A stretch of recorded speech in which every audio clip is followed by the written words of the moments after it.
I will metaphorically speak about traveling in the parallel society. And that is, I think, like Clara told me, a little bit what I have been doing over the last years. I will speak about the new, some people say the good economy, the sharing economy. Normally I ask in the audience if you consider that to be a good economy, but we don't have a time now, I think, to check. But anyway, you can reflect on it a little bit. I will start with introducing a very familiar person to people in the business world and School of Business, I guess, Michael Porter. And he has really changed his way of looking at things over the last 2-3 years. So this is from World Economic Forum. I'm Jerry Baker. I'm the Deputy Editor-in-Chief of the Wall Street Journal, based in New York. And it's my pleasure to be here this morning with someone you all know very well, Professor Michael Porter of the Harvard Business School, who is one of the most eminent academics in the area of business economics. So, Michael, thank you again. Just tell us, first of all, if you would, there's been such a lot of discussion about corporate social responsibility over the last decade or more now. Mm-hmm. But tell us, you've got an improvement on the idea of corporate social responsibility. Can you just tell us a little bit about the idea that you have been pondering and how you came to develop the insights that you developed as a result? Well, let's start with the basic idea, Jerry. The basic idea of which we call creating shared value is about actually applying the capitalist model to addressing issues in society. Issues like hunger, issues like environment, issues like water, issues like health. And I want to be clear, applying the capitalist model. Creating shared value is pure, unadulterated capitalism. It's about making money. But the idea is that actually there's no artificial need to limit the way you make money just to kind of the conventional needs and the conventional mainstream, kind of consumer benefits that companies have been trying to create, that we can open up our thinking about creating economic value by understanding that there's huge opportunities for companies to have fundamental impacts on almost all the major issues in society. And so the idea here is actually to get capitalism working not against the interest of society and the community, but actually integral to addressing the problems of society and the community. Now, there's a lot of things we can talk about, but rather than go on and on, I'd like to make this a dialogue. Yeah, well, how does it differ? I mean, we've heard a lot about corporate social responsibility. There's been an acceptance that companies somehow have something beyond the immediate profit motive as an obligation. Yeah. But so how does what you're proposing differs from that? Well, I think we're in a sort of a logical progression. I think that CSR was an effort in companies to be responsible. That word responsible is a very important word. The idea is companies have a responsibility. They need to be good corporate citizens. They need to contribute to the community. They need to comply with community standards. All those things really make up corporate social responsibility. And all that is correct. All those things are important. But ultimately, that motivation for companies is separate from the core of their business. Companies should be good, they should be generous, they should take money from their capitalist activity and invest it in this other stuff. The idea of shared value says that no, that there's a bigger opportunity. It's not taking money from capitalism and investing, it's actually rethinking how we practice capitalism. See, I think the original CSR idea was sort of do no harm. Okay, so that was the introduction, and I think it's very much like what Gunhild and Sebastian said just the other presentations. Here a little bit what am I doing right now. I will not go into it. I will send out the presentations later so you can follow the links. I came yesterday evening from San Francisco, so I'm still here in the jet-lagged mood, but I attended the biggest social capital conference in the world, an investment for good, that takes place this time of year, where people like Gunhild, Peter Stordalen, big companies, Google, and small culture and social entrepreneurs take place. And what I'm defining in the What's going on here in the parallel society is the social wave. We have social media, we have social innovation, social capital, social business, social investment, social change. And a lot of what you are spoken about, and Gunhild, is really social innovation. It's a new message, nudging, for example, that is a big phenomenon now where collaborative platforms develop. Here is a little bit of the landscape. The new concept arising, social enterprise, social innovation, CSI, corporate social innovation, sharing economy. You have new ways around it. You maybe have heard of Bitcoin, social currencies, Creative Commons, time banking, to measure intangible values. It's a big thing happening right now. You have the big movements going on, Burning Man. How many of you have heard about Burning Man? 1, 2, 3. It's a big phenomenon in the Nevada desert, started in Silicon Valley, as many other things. Jelly Week, if we will have time, I will go into it myself. We have new innovation places, Dreamicon Valley, outside Vienna, for social entrepreneurs, building up ecosystem with culture and social entrepreneurs. We have the hub, which exists in 60 places around the world with social innovators and entrepreneurs. We also have the big combined investment and festival platforms like Social Capital Markets, Sustainatopia in Miami, Rebuild 21 in Copenhagen, Future Perfect in Stockholm. It's a big event industry going on right now. And new methods of taking this type of leadership models and to increase the movement, appreciative inquiry, art of hosting, a lot about participatory leadership around it, collaborative tools and how you get people engaged. You have the Unboss leadership, which is Lars Collin from Denmark, who has developed, and Peter Sange is also a quite prominent person in this field. We also have all the new measurement, the Global Happiness Index, we have blended value, social return on investment, and Sverigebarometern started here, where you try to measure all this stuff. And I know you are doing interesting things here on culture measurement as well. New frameworks like B-Labs in US, which is in 13 states now, to give certification around sustainable business, and GEAR, which is Global Impact Importing Network, which Rockefeller Foundation and UN has started to set up, and JP Morgan. And the new marketplaces, Mission Markets, Impact Exchange, Asia Social Venture Exchange. So this is all belonging to the new parallel society that's under development. And here is just a few platforms that I have seen over the 2 last years. I took away all platforms, nudging platforms from LinkedIn, Facebook, Google. So these are just a small selection of what's going on there. The governance around United Nations, city development, how do you produce new platforms for decision making, for nudging, for working together in Wikipedia formats, and it's exploding. This is the last 2 years.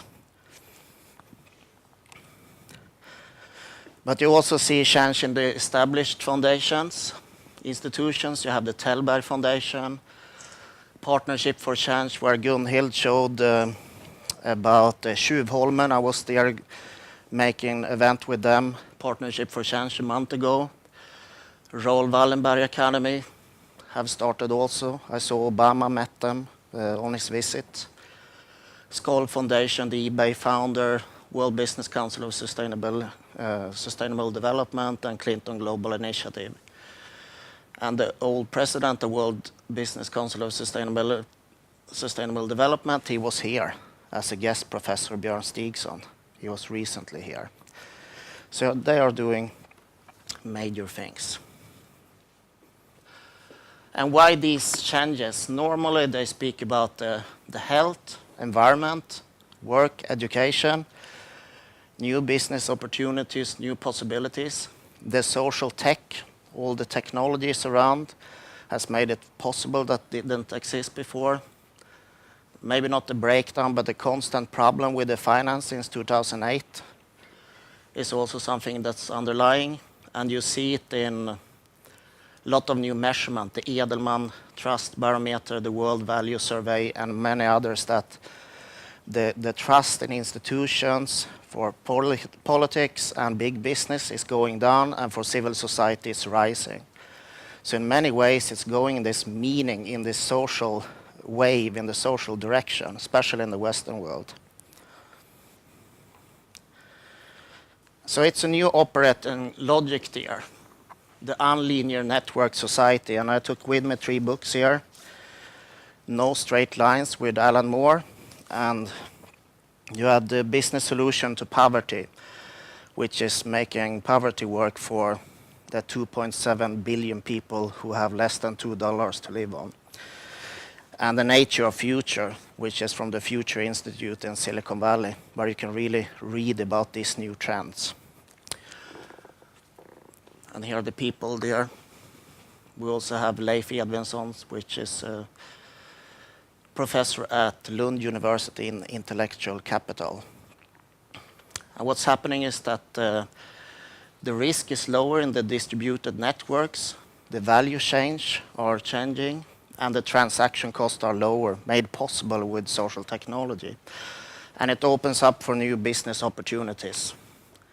So social entrepreneurship, social innovation is very often connected with this. A short trend, a short background.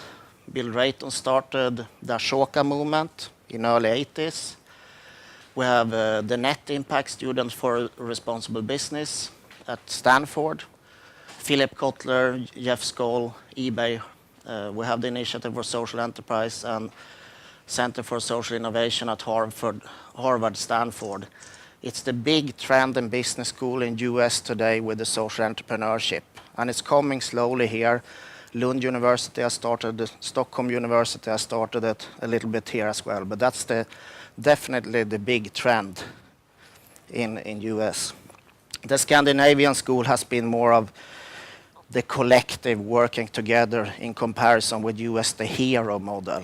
Hero competitions and who is the best and the fellow and the hero. So that's also a trend now to more in collaborative and more working together, from going from the competitive hero model. And here's the logic of business model, and that comes up every time. What's the difference between a commercial, traditional business and a social enterprise? And normally, the biggest difference is that these type of companies, they start with a challenge, with a problem they want to change. So if you have poverty, if you have health or whatever, the entrepreneur starts the company or initiative with that major aim. It's not something side effect that you do in a philanthropic arm or donate or something. It's really in the core of the business model. That's where the main difference is. And the outcome of that, all companies, you can say, create social value, employment, and you can have a good, decent life, and you have an economic value. But sometimes you have a very negative environmental impact. So by having this as focus, you will have a more blended value and more environmental and social values in the end. Here are a few examples.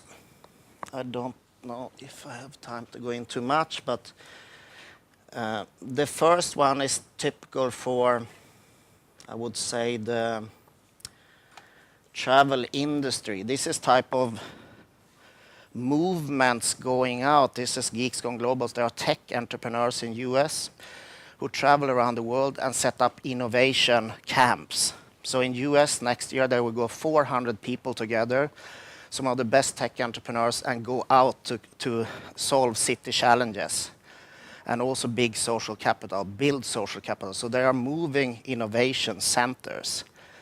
And they are also they are very clever, smart, they have interesting ideas, but they also want to create something for community. And here was from a trip I'm quite much involved, and this is from South Africa, when they are making a visit here. Of the same technology in the States. Okay. Okay, while it's still useful in the States, I'm not saying it's not useful. Here, in effect, it's crucial. And there's a difference. Yeah. There's a difference. Yeah. And that's what we're trying to do. We're trying to get, I spent my career with IBM in the States, and we're trying to see how technology changes our personal and societal dynamics. How does a magog, which is an old lady who lives in a village or who lives in what we call a township. Okay, a township to you might mean something totally different, but what it is here is those classic compounds that were built for black people during the apartheid era. Okay, so most of them had computing used against them. And it'd be the first time they have computing that they can get their hands around, that belongs to them, that they can use to empower themselves. We come here from a history of economic inequality. That economic inequality is still there. And we believe the impact of computing in everybody's hands will begin to change that dynamic.